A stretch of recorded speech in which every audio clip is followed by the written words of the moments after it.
It's an honor to be back among you, to be back here tonight. Thank you for the invitation. I really like the idea of this meeting, that inviting people to come back who've passed through here. And this congregation has a special place in the hearts of many who've spent some time in here. I guess as college town congregations often are, you see people come and go all the time. And I was one of those. Sarah was with me as well. And we were blessed to call this home for a little while. And it's good to be back with you tonight, share some thoughts from God's Word. So the theme, of course, as has already been reminded, and you guys have been hearing all week, is thinking about your college self. So that calls for some, reflection and reminiscing on my part.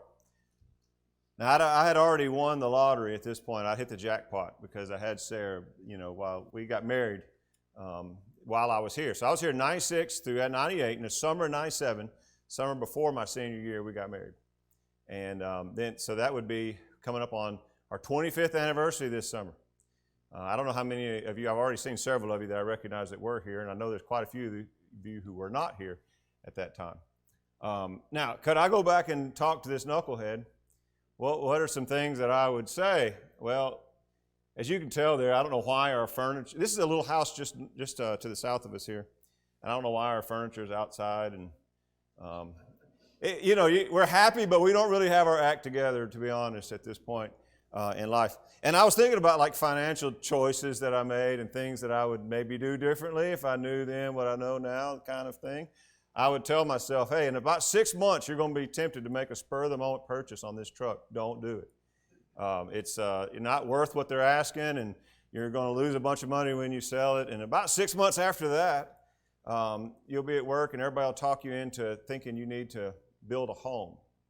And you'll build this place, but you won't really be able to afford it. And you're going to be put in a tight spot, and you'll get out, but by the skin of your teeth. So I would say to myself, don't be in such a rush. And I'll come back to that in just a moment. So maybe what I would say to myself is go buy some Apple stock, because right now down there about 1995-ish, it's going to do really well. Well, that's not really the purpose of this kind of reminiscing, of course.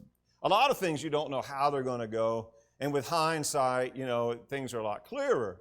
But what we need is some advice that works for an unknown and uncertain future, things that you can rely on and trust in, even though you don't know how the future is going to turn out.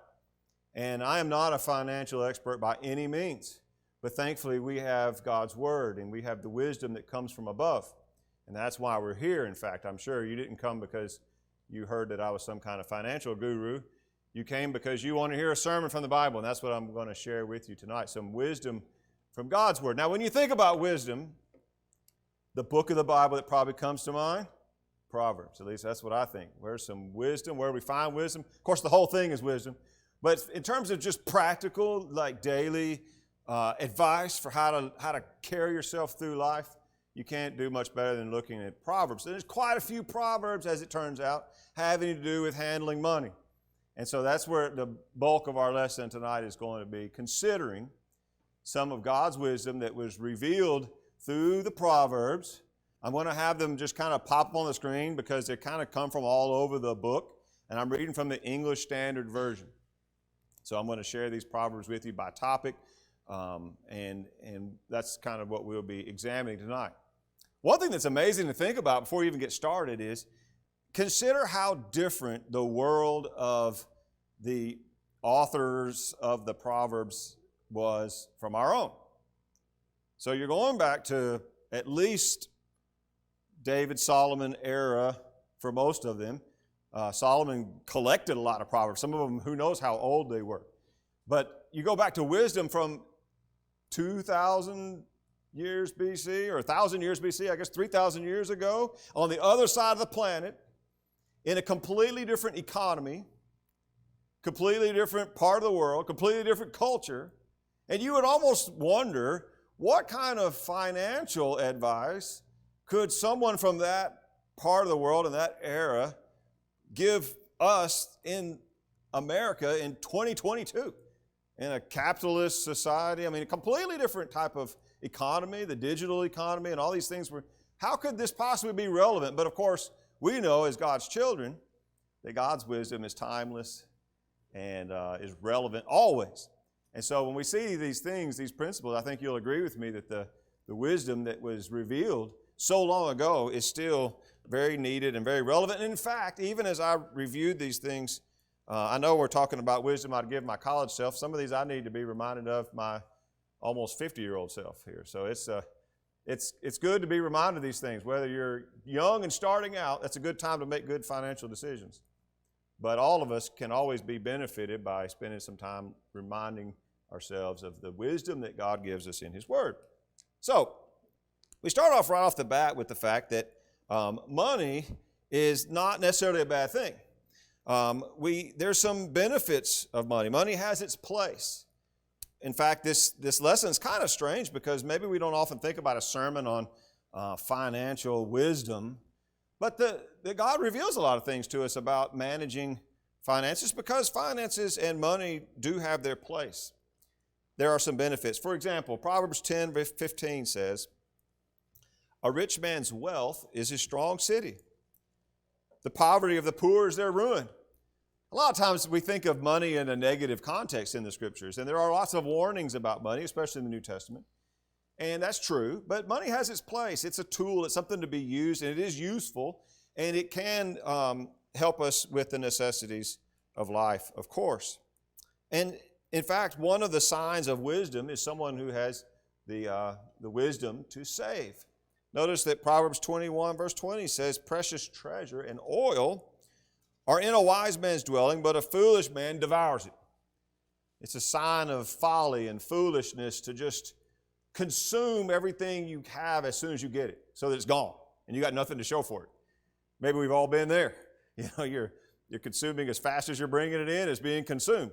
And you got, at the end of the day, nothing to show for what you've been blessed with. That's not a sign of wisdom. So money does have its place. But how do we go about getting this money? What the Proverbs reveal to us, there is a right way. Now, there's no secret to this. You don't find any kind of secret in the Bible to, here's the secret to acquiring wealth in a sense of some shortcut or some mysterious thing that nobody knows. In fact, it's kind of boring. It's the work hard and be prudent kind of approach to acquiring wealth. We're directed to consider things like the ant who works hard in the right time of life. It says, "Go to the ant, O sluggard." Proverbs 6, "Consider her ways and be wise, without having any chief or officer or ruler. She prepares her bread in the summer. She gathers her food in the harvest. How long will you lie there, O sluggard? When will you arise from your sleep? A little slumber, a little folding of the hands to rest, and poverty will come upon you like a robber, and want like an armed man." So many people, and this is really born out of laziness, I believe it has to be. Either that or just greed, both of which are not attractive qualities, of course. But so many people are looking for some kind of like easy path, the shortcut. What's the way that I could get a lot of stuff with very little to no effort? And that opens a temptation to all kinds of foolishness. And there's even warnings about that as well. Proverbs 28:19 says, "Whoever works his land," that's the old boring, steady as she goes, sweat of your brow kind of approach, "will have plenty of bread. He who follows worthless pursuits will have plenty of poverty." It's funny to think the world hadn't changed that much. There were worthless pursuits way back then. I noticed some other ways that's translated. The King James says vain persons, but the New King James says follow frivolity. New American Standard, empty pursuits, and the NIV says chases fantasies. So we get an idea of what the wisdom there is telling us, that there's often somebody that'll come along saying, "Hey, here's a way you can make a lot of money and no effort at all, and it's going to just come falling out of the sky. You don't have to do hardly anything." Hey, you can be sure there's some kind of catch to that. And people that chase after one, after the other of those kind of things, that usually doesn't lead to what they're looking for. And there's even wisdom about that here. Now, Sometimes people also get in a hurry to experience and enjoy the benefits of labor before they've put in the work. And I think that was kind of the flaw that I fell into when it came to building our house. Let me share an interesting proverb with you. Proverbs 24:27, prepare your work outside, get everything ready for yourself in the field, and after that, build your house. That's an interesting bit of advice right there. So you imagine young people, they've been given some plot of land, maybe the family allots them some land, or they've been given some, here's your land, and you've got some choices to make. Now, how are you going to spend your time right off the bat? And maybe they might be tempted, let's build a fine house. We're going to build a house. But what are you going to eat in about a month or two? So the first order of business is get out there and work the field. You get out there and work your land. Get your crop put in. Get all that ready so that you've got stuff set aside and you've got things in the works for later. And then there'll be the time for building your house. Now, in our case, I was renting, and we had some debt. We had student loans. We had all that kind of stuff, and I was just kind of happy to be renting. And these guys at work, I don't know why, but they pestered me about that. And they said, why are you renting? You're just throwing your money away. You're not getting anything. You're not building up any equity. You're giving it all to somebody else. I'm like, I guess so. And they said, you should buy a house. I don't have any money. And I don't know if you remember the way things were when they were just like giving loans to build houses to absolutely everybody. This caused a huge problem, by the way. It eventually caught up with our whole country. But I thought to myself, I remembered learning somewhere along the way that you had to have money to build a house. You had to have like some, down payment. And no, you don't have to have any down payment. Nothing. Really? And so I went to the bank, and I was expected to be laughed out of the bank, And they said, no, you can build a house. In fact, we'll approve you for. I was like, wow. Really? The bank said they would approve me for a big loan? Well, surely these people know what they're talking about. And it would be nice to have a brand new house. I mean, that sounds really cool. So they don't care if you can pay for it or not, though. I'm just going to tell you that they will loan you money, and your friends will tell you it's great. And, it might be more expensive than you dreamed of, But we were getting ahead of ourselves is what I'm trying to say. And I think this proverb is warning about getting ahead of yourselves. At least that's one way to interpret it. Don't get ahead of yourself. Get out there, do your work, put the work in, and then there'll be a time for building your house. Now, there are some warnings about the wrong ways of earning money. Of course, proverbs like treasures gained from wickedness do not profit. Righteousness delivers from death. And Proverbs 15:27, whoever is greedy for unjust gain troubles his own household. He who hates bribes will live. So you're going to find, young people, as you live, and you'll see friends and people you know and hear about in town, eventually you're going to hear about somebody who has brought ruin upon their house because they got caught up in some scam, not just scam, but were involved in maybe taking money that wasn't there, some crooked endeavor. Sometimes that temptation comes along. Somebody they see an opportunity, and it's by being dishonest, and it allows them to have cheap, easy money for some reason, and it's going to bring trouble on their whole household. So, of course, we want to be wary of that. And I really, looking around the room, I don't think that any of us, I hope that none of us are tempted with that. But there is a more subtle version of this same thing. In Proverbs 11, verse 1, it says, a false balance is an abomination to the Lord, but a just weight is his delight. Now, this is one of the places where we need to understand a little bit about the changing of the times, especially for young folks. So it used to be that you would buy things by weight, and you still do that to some degree. Like when you go to Walmart and you get some lemons or potatoes or whatever, and you go to check out, you have to set them on the scale, and it weighs them. And then it tells you how much you're going to owe for that item. So we still do some, weigh this. And you just trust, right? We all do this. You never even thought about it probably. How do you know that scale at Walmart is fair? Could it be off? I mean, it could be off, right? And, you just kind of trust, though, that Walmart's not cheating you by having their scale be off by a small percentage, because you would have no way of knowing. Now, in the old days, you would buy things, and they had some kind of scale, some way to weigh it out, and they put weights on one side. So a really easy way to rip people off a little bit at a time would be to have weights that were either a little bit heavier than they're supposed to be or a little bit lighter than they're supposed to be, depending on if you're buying or selling. And then it ends up that people pay you for what they think is a pound of this or that, and they're getting a little bit less than what they think they're getting. And by just that tiny little bit, you're making a little bit extra off of every transaction. Now, probably you're not going to, who knows, I don't know what you might do, but you may never be in a business where you're buying and selling things based on weights, but here's how that applies to a modern context. You may be presented with the opportunity in life to cheat just a little bit, to pad your expenses, to exaggerate the amount of effort or time that you're billing for something, to claim a little more cost than actually you incurred in that job, to neglect to report certain things. Little bitty adjustments that end up in your favor, right? And just like that weight that's off by a little bit, it's almost impossible to get caught. It would be really hard to get caught. There's a lot of things you can do that probably nobody will ever notice. But notice what this proverb tells us.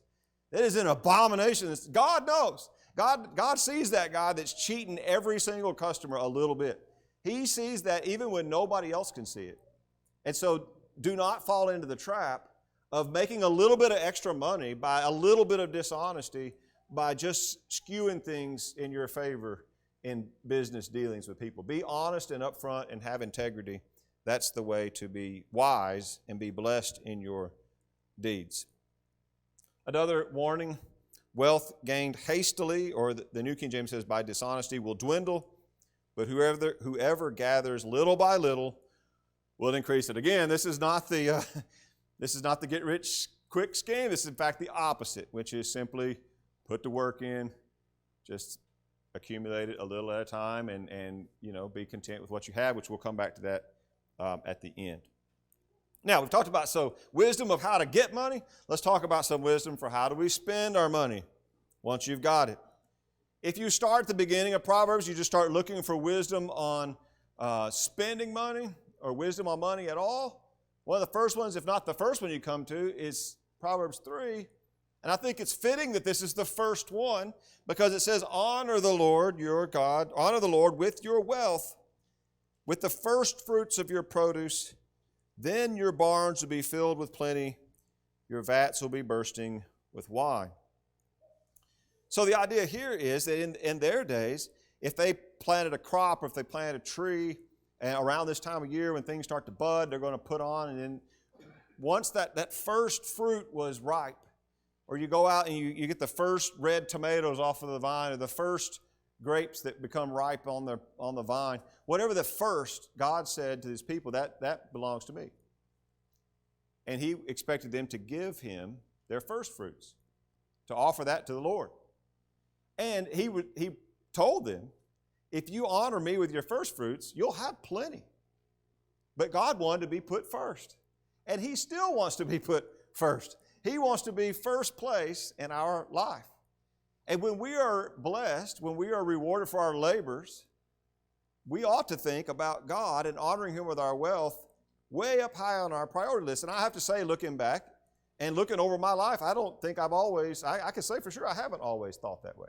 I've not always thought when I was blessed with something, I need to honor God with this. I need to use this in some way. How can I honor the Lord with this, with what I've been blessed with?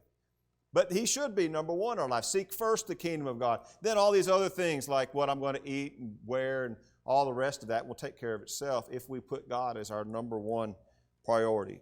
So even it's never too young to do that. If you're a little kid pushing a lawnmower and you get some money, you can think about how can you use that in service to the Lord, whether that's contributing some of it or whether it's using it to help somebody or do something good. There's wonderful things we can do with what we've been blessed with that honors God with our wealth. Secondly, as we earn money, we should pay our debts. That sounds kind of obvious, right? But notice this proverb, this bit of wisdom in Proverbs 3. Do not withhold good from those to whom it is due, when it is in your power to do it. Do not say to your neighbor, go and come again, tomorrow I'll give it to you, when you have it with you. When we were here during the finals week of my senior year, 1998. On the Tuesday of finals week, our firstborn child was born. Now, you would think that would get you out of some finals. Somebody's laughing. They know better. What it will actually do is they'll let you take that final tomorrow. Because I did call from the delivery room and say, I'm having a baby today. I guess I won't be able to be there at the final. He says, you can come tomorrow. I was like, oh, yeah. I thought, surely if I'm having a child, they'll just say, you know what? You're going to graduate. Don't worry about it. Congratulations. No, you can come tomorrow. So after the baby that was Jack, and after he was born, we got some bills, but mostly we had, Sarah was taken care of, but I didn't understand that Jack would be on his own. He'd be billed separately. One of the first things he ever had in his whole life was a bill, because the hospital considered him his own person. So they had they started ringing up bills in his name. And we immediately moved away because I got a job, and I didn't understand some of those bill things. But anyway, we moved to Alabama. Later we moved to Illinois. Later we moved to Texas. We're in Texas, in Waco, and I can't remember exactly the reason we were getting a loan, but I think it might have been the one we were going to buy a house. If it wasn't, it was for a car. And suddenly, they said, hey, you've got an unpaid bill. I'm like, what? You owe money in Cookeville. How in the world? Well, they tracked down this hospital bill. It wasn't very much. It was just like a couple $100 or something that we owed for when Jack was born, as some unpaid bill. And they caught up with me all those years later trying to buy a home, I think, in Texas. I don't know how that works, but they do, whatever they do at the closing, they can, those people can find you. And what would have been better would be to pay that when it happened. And so this says, as you have the ability and as debts come up, pay them on time. Pay it when you got the money today. Don't say, I'll pay it. Pay the guy. If you owe somebody money, pay them. Don't just push it off and, delay on your obligations financially. Another thing that we're told in the wisdom of the Bible, especially in Proverbs, about using our money is to be generous with it. There's lots of these. Let me just share some with you. One gives freely, yet grows all the richer. Another withholds what he should give and only suffers want. Whoever is generous lends to the poor. Whoever is generous to the poor lends to the Lord, and he will repay him for his deed. Proverbs 22:9. Whoever has a bountiful eye will be blessed, for he shares his bread with the poor. And finally, Proverbs 28:27. Whoever gives to the poor will not want, but he who hides his eyes will get many a curse. I find in Scripture that anytime you see something just repeated over and over, it's probably because we really need to hear it. We need to hear it again. We need to hear it again. And so there's so many of these proverbs saying, be generous, share, give, be somebody who shares what you have with the poor. And that is a way to be blessed. And when we do that, when you lend to the poor, you're lending to the Lord himself, because that poor person probably can't pay you back. And you shouldn't even expect it, but God will pay you back. God will reward you. He sees what we do. And so this is really one of the purposes of labor. In the New Testament, one of the few New Testament verses I want to share with you tonight, in Ephesians, Paul says, let the thief no longer steal, rather let him labor doing honest work with his hands, so that he may have something to share with anyone in need. There's a fascinating contrast there between being a taker and a giver. Don't be the kind of person that goes around taking what belongs to other people, but instead be the kind of person who works. And when you are blessed for your labor, then take what you've been given and give it away. Give it to others. It's the difference between being a harm to other people and being a blessing to other people. And that's the kind of transformation the Lord expects in us. And when we've been rewarded, when we've worked hard and we've been given something as a payment for our labor, we should recognize that then that we have an obligation and a duty to look for ways to let that blessing be shared with other people around us. And so that's an important thing in the wisdom of the Lord when it comes to finances to be aware of as well. Let's consider some warnings. There are several warnings about money. The first one being, you can't trust in it. I started out the whole lesson by saying that money has its place and it has a purpose and it is useful. But taken too far, we could come to start relying and trusting and thinking this is the answer to all my troubles. I'm going to build my security in this account. But there's a danger in that because it's not reliable.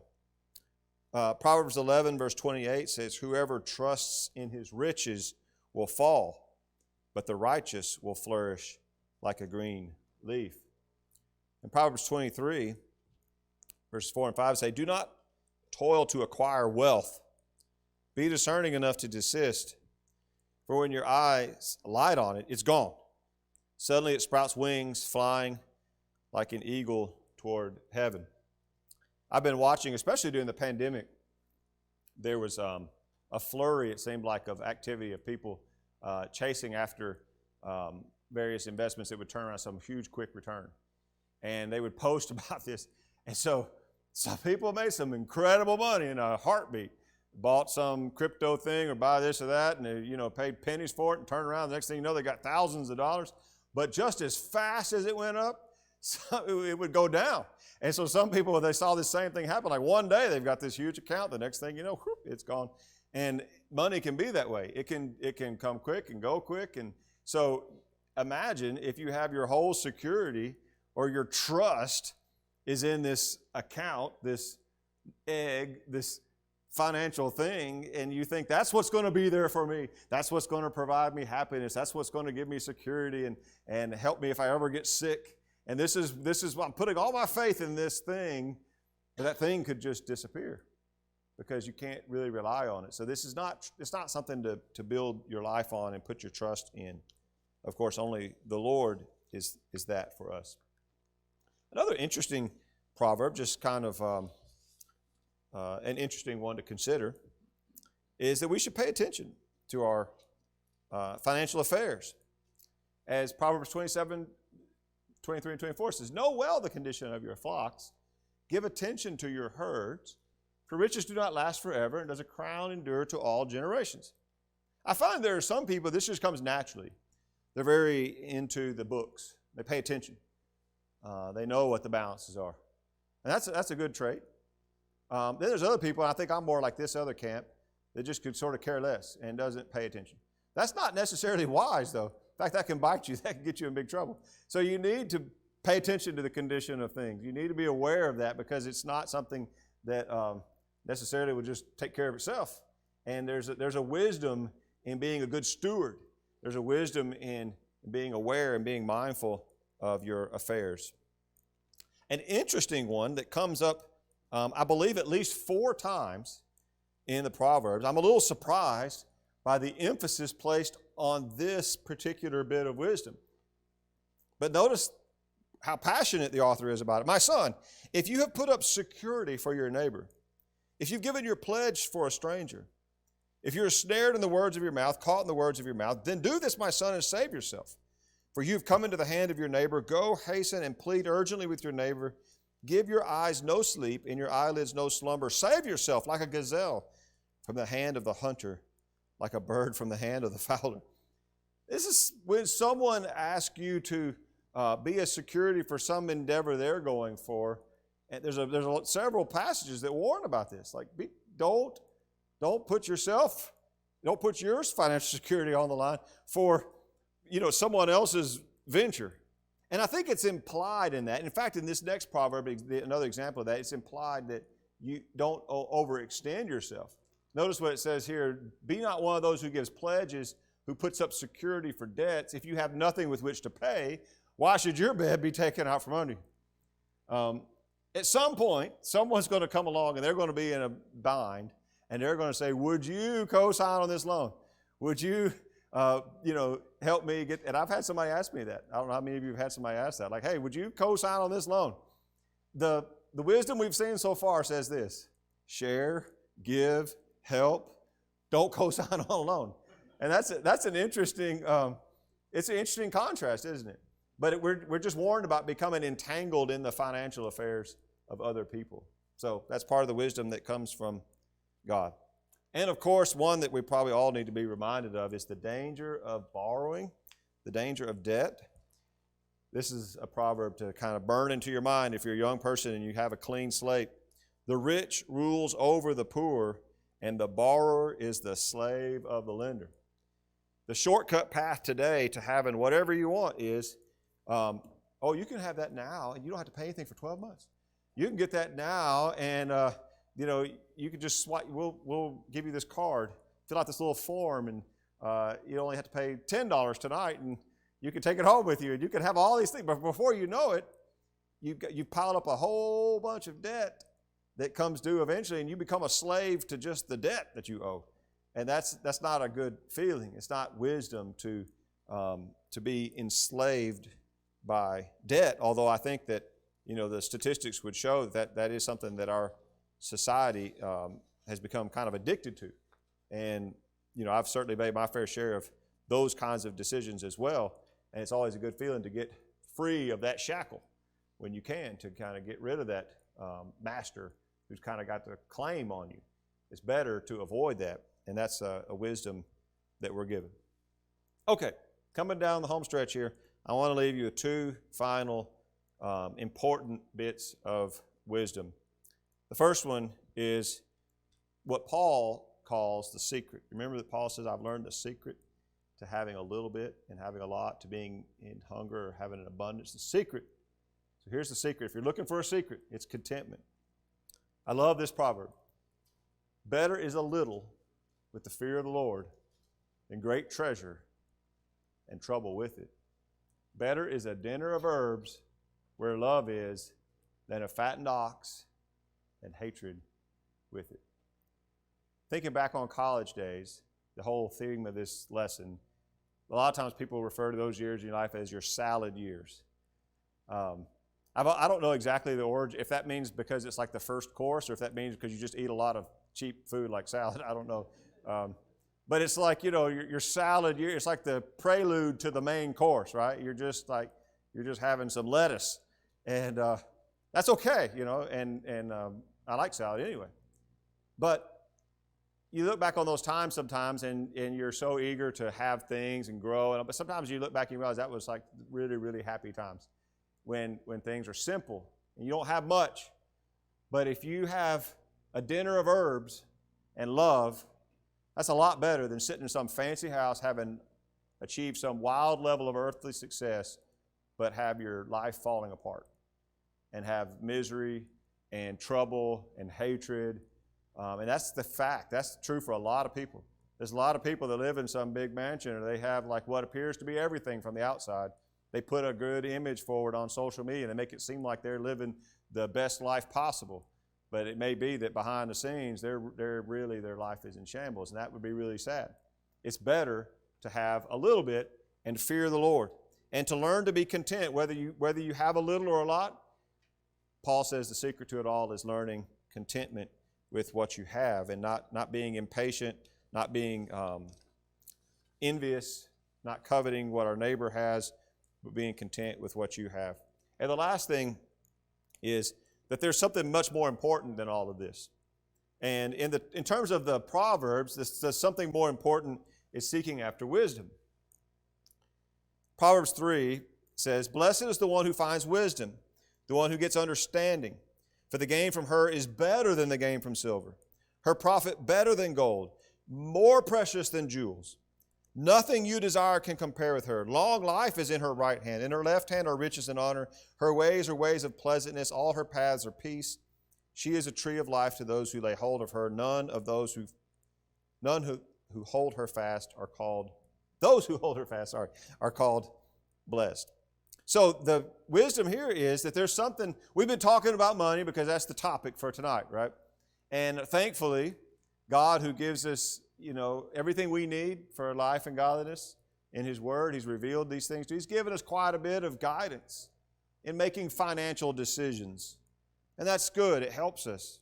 But there's actually, the Scriptures are clear, something way more important than that. Because truthfully, whether you rack up a huge amount of financial success, or whether you're flat broke and homeless, all of this world circumstances are temporary, and they're fleeting and passing away. What really matters is the ultimate goal, pleasing God. And we learn that through his wisdom. We seek after wisdom, then we know how to be pleasing to God, and that's worth far more than gold or silver. Jesus says, lay up treasure in heaven where moth and thief do not break in and steal. That's the true riches that we should be after. That's where we want to place where your treasure is, your heart will be. And so one way or the other, hopefully this has been helpful as you make those kind of financial things, to be reminded of this wisdom, things that maybe I should have learned a little quicker than I did, things that I still need to be reminded of from time to time. That's good for the path that we have to walk here in life. But of surpassing value and importance is seeking the wisdom that comes from above and knowing the Lord and having him in your life and having that eternal inheritance waiting on you. Perhaps there's someone here tonight who doesn't yet have that inheritance because you've never been adopted into God's family. If you've never been born again, if you've never become a child of God through putting on Christ in baptism, then certainly that'd be an awesome way to wrap up this meeting. It'd be the great way to wrap up the day, and it would be the most important decision you make in your life if you would give your life to God. And if we can help anyone do that tonight, let us know as we stand and sing.